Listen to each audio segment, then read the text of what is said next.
श्री शिवाय नमस्तोभ्यम, हर हर महादेव। जैसा कि आप सब जानते हैं, मध्य प्रदेश राज्य के विदिशा में गिरधर कॉलोनी में पंडित प्रदीप मिश्रा जी द्वारा श्री बेत्रवती शिव महापुराण कथा प्रारंभ हो चुकी है, जो आज 1 जुलाई की दूसरे दिन की कथा थी, जो कि पूर्ण हो चुकी है। ये 7 दिवसीय से महापुराण कथा है, जो 30 जून से शुरू होकर 6 जुलाई तक चलने वाली है, जिसका सीधा प्रसारण आप लोग आस्था चैनल और यूट्यूब के माध्यम से देख सकते हैं। इस कथा का जो समय है वो 1 बजे से लेकर 4 बजे तक रखा गया है। आज की कथा की पूरी जानकारी इस छोटे से वीडियो के माध्यम से आपको देने वाले हैं। आज की कथा उपायों से भरपूर थी। आज सावन माह में करने वाले उपायों की जानकारी पूज्य गुरुदेव ने दी है। साथ ही आज गुरु पूर्णिमा पर सीहोर कुबरेश्वर धाम में होने वाले उत्सवों की भी संपूर्ण जानकारी पूज्य गुरुदेव ने दी है। साथ ही अगली कथा पूज्य गुरुदेव की कहाँ होगी वो भी पूज्य गुरुदेव ने बताया है। एक कथा गुरुदेव की लखनऊ में होने वाली है, जिसकी जानकारी इसी वीडियो में मिलने वाली है। तो बने रहिए, पूरे वीडियो को ज़रूर देखिए, जिससे कोई भी जानकारी आपसे छूटे नहीं। तो बढ़ते हैं आज की कथा की पहली जानकारी की तरफ। पूज्य गुरुदेव ने कहा कि आपके शरीर में भगवान ने 3.5 करोड़ रोम छिद्र दिए हैं, वो किस लिए दी हैं? इतनी सारी सांसें दी हैं, वो किस लिए दी हैं? तो भगवान ने आपको इसलिए दी हैं कि आप उनको याद करते रहो। भगवान कभी नहीं कहते कि तुम मुझे अपनी धन संपदा में से कुछ भी दो, बल्कि वह तो ये कहते हैं कि जो मैंने दिया है उसी में से मुझे दे दो। अर्थात जो श्वासें मैंने दी हैं, उन श्वासों में तुम मेरा नाम भजन जाप करते रहो। बढ़ते हैं आज की कथा की दूसरी जानकारी की तरफ। 3 लोग अपना आशीर्वाद हमेशा आप पर बनाए ही रखते हैं, चाहे तो आप उन्हें याद करें या फिर ना करें। तो वो 3 लोगों में माँ, परमात्मा और महात्मा, ये 3 ऐसे लोग हैं जो अपना प्रेम बिना देखे ही आपके ऊपर उड़ेलते रहते हैं। बढ़ते हैं आज की कथा की तीसरी विशेष जानकारी की तरफ। नीतू जी पत्र लेकर आए। उन्होंने बताया कि उनकी बड़ी बेटी को शुगर था, अभी भी था, अब ठीक हो गया है। शुगर था तो उनको प्रॉब्लम ये थी कि दिन में 3 बार उसको इंसुलिन का इंजेक्शन देना पड़ता था, फिर भी वो खड़े खड़े गिर जाती थी। ऐसी हालत हो गई थी उसकी। तब उन्होंने सीहोर जाकर रुद्राक्ष लेकर आई। उस रुद्राक्ष को गलाकर उसका जल अपनी बेटी को दिया। कुछ समय हुआ, उसके बाद उसके इंसुलिन के इंजेक्शन बंद हो गए। अब वो बिल्कुल ठीक है। उसी का आभार व्यक्त करने हम कथा पांडाल में आए हुए हैं। बढ़ते हैं आज की कथा की चौथी जानकारी की तरफ।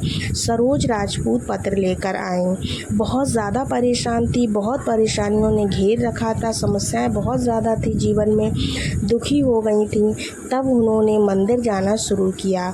भोलेनाथ के मंदिर जाने लगी, जल चढ़ाने लगी। 30 साल से वो किराए पर रह रही थी। जब से जल चढ़ाया और मंदिर जाना शुरू किया, उसके बाद से उनकी आर्थिक स्थिति ठीक होने लगी और उन्होंने अब अपना खुद का मकान ले लिया है। उसी का आभार व्यक्त करने कथा पांडाल में आई हैं। बढ़ते हैं आज की कथा की 5वीं जानकारी की तरफ। 5वीं जानकारी में पूज्य गुरुदेव ने कहा कि कष्ट आने पर, दुख आने पर परिवार वालों को कभी भी याद मत करो, बल्कि आपको करना क्या है, अपने आप 1 लोटा जल लो और भगवान के मंदिर में जाकर महादेव पर जल की धार को धीरे धीरे समर्पित करते हुए अपने मन में अपने दुख को, जो भी दुख है वो भगवान महादेव से कहते जाना चाहिए। इस तरह करने से क्या होगा ना कि आपकी कोई भी खिल्ली नहीं उड़ाएगा और महादेव आपके दुख को ज़रूर दूर करेंगे। तो आपको करना क्या है, आप जो लोटे में जल लेकर जाएं, सबसे पहले उस जल को माता अशोक सुंदरी वाले स्थान पर समर्पित करें, फिर जल को महादेव पर समर्पित करें। ऐसा करने से क्या होगा, माता अशोक सुंदरी महादेव की पुत्री है, तो वो जब कोई भी बात अपने पिताजी से कहेंगी तो आपकी बात सबसे पहले सुनी जाएगी। इस तरह करने से आपकी समस्या ज़रूर दूर होगी। बढ़ते हैं आज की कथा की 6वीं जानकारी की तरफ। सभी अपने अंदर, पूज्य गुरुदेव ने आज कहा, सभी अपने अंदर यह बात डाल लो कि परमात्मा को पाने के लिए उन पर विश्वास करना बहुत ज़रूरी है। बढ़ते हैं आज की कथा की 7वीं जानकारी की तरफ। 7वीं विशेष जानकारी है कि जो कथा आगे आने वाली है वो कहाँ पर होगी, कहाँ पर होगी, इस बारे में पूज्य गुरुदेव ने 2 कथा के बारे में बताया है। पहली जो कथा है वो 14 जुलाई से 21 जुलाई तक गुरु पूर्णिमा महोत्सव पर होगी। शिव महापुराण कथा होगी। ये जो है सीहोर के कुबरेश्वर धाम की धरा पर होगी। तो सभी को पूज्य गुरुदेव ने आमंत्रित किया है। दूसरी जो कथा होगी वो 23 जुलाई से लेकर 29 जुलाई तक लखनऊ उत्तर प्रदेश में होगी, जिस कथा का नाम मन कामेश्वर शिव महापुराण कथा रखा गया है। इस कथा का एड्रेस जो है वो कुछ इस प्रकार है: अवध विहार योजना सहित पथ, लखनऊ। बढ़ते हैं आज की कथा की 8वीं जानकारी की तरफ। पूरा साल 1 लोटा जल चढ़ाते हो, लेकिन पूज्य गुरुदेव ने कहा अब सावन शुरू हो गए हैं तो सावन के पहले दिन से ही आपको 2 लोटा जल चढ़ाना है, अर्थात 2 लोटे जल लेकर आपको जाना है और दोनों लोटे की जो धार है वो एक साथ महादेव के शिवलिंग पर धीरे धीरे छोड़ना है। बढ़ते हैं आज की कथा की 9वीं जानकारी की तरफ। माला जी पत्र लेकर आए। उन्होंने बताया कि उनको बहुत साल तक बच्चे नहीं हुए, फिर जब बच्चे हुए तो उनको जुड़वा बच्चे पैदा हुए, लेकिन दोनों ही बच्चे उनके नहीं रहे। इस पर वे सीहोर गई, वहाँ से रुद्राक्ष लाई। रुद्राक्ष लाकर उसका जल खुद ग्रहण किया और महादेव की शिवलिंग पर जल समर्पित करने लगी। कंकर शंकर का पूजन भी उन्होंने सीहोर में किया।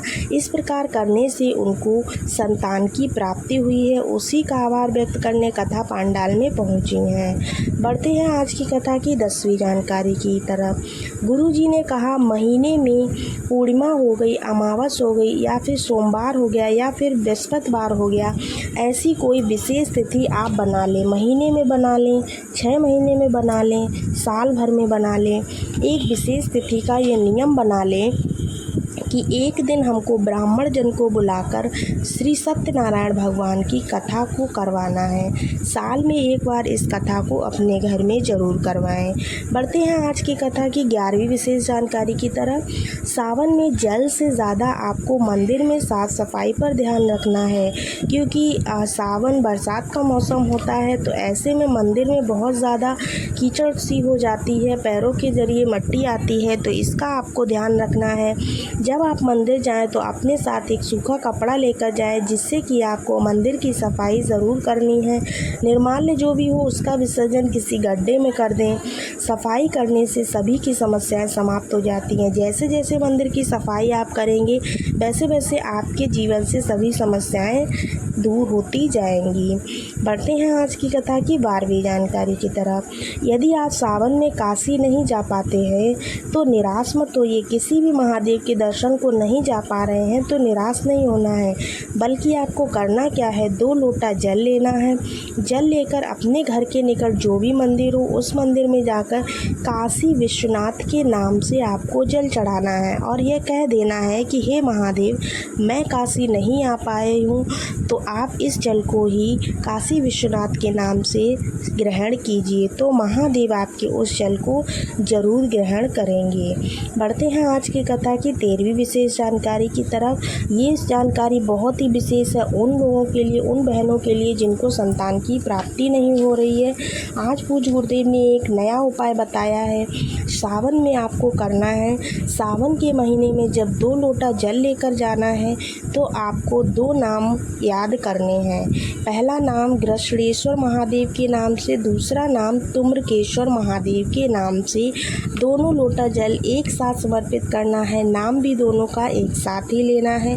पहले गृष्णेश्वर महादेव और दूसरा तुम्रकेश्वर महादेव का नाम लेते हुए आपको जल समर्पित करना है धीमी धीमी धार से। इस प्रकार से करने से सावन के अंत तक आपकी महादेव इच्छा जरूर पूरी करेंगे। आपको संतान प्राप्ति का सुख जरूर प्राप्त होगा। पूज्य गुरुदेव द्वारा बताए गए सभी उपाय, सभी पत्र, सभी जानकारियों को हमने यहाँ पर सम्मिलित किया है। उम्मीद है आज की जानकारी आपको पसंद आई होगी। अगर किसी प्रकार का डाउट है तो आप उससे कमेंट्स बॉक्स में कमेंट कर सकते हैं। इसके अलावा कमेंट्स बॉक्स में हर हर महादेव लिखना मत भूलिएगा। और सभी लोगों को श्री शिवाय नमस्तोभ्यम। हर हर महादेव। मिलते हैं अगले वीडियो में।